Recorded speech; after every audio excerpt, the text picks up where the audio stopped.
Coucou la famille, j'espère que ça va. Nous, aujourd'hui, on part. Ça y est, il y a toutes les affaires.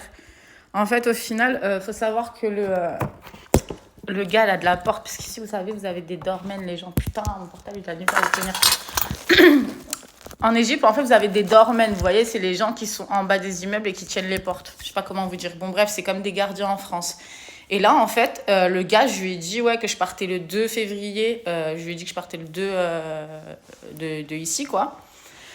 Et en fait, le gars, il a commencé à me dire que du 17 au 2, je devrais payer 1000 par jour. Ça fait 20 euros, en gros.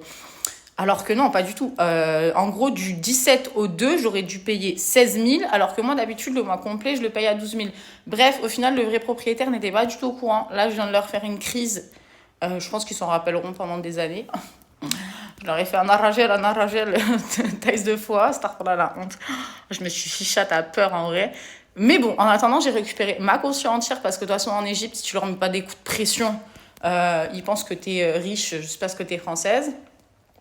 Et puis dans tous les cas, c'est pas une question de ça, c'est surtout que j'ai été honnête du début à la fin. Enfin, moi, je veux dire, si quand j'ai posé le préavis, il m'avait dit oui, à partir du 17, du coup, les moments où tu payes le loyer, ça passera à 20 euros par jour parce que tu prends pas le mois complet, éventuellement. Mais là, je suis dans un appartement local, moi, je suis pas sur Airbnb ou des choses comme ça. Bref, des arnaqueurs, en fait, ils sont toujours en train d'arnaquer, même si ça fait plusieurs mois que t'es là, que t'as jamais de soucis avec eux, que tu payes toujours à temps, que tu fais pas de vagues et tout. Même en étant nickel chrome, ici, il y a tout le temps des soucis. Moi, ils me fatiguent. Qu'est-ce que j'ai hâte d'être en Thaïlande, là, et de respirer, vraiment. J'ai vraiment hâte.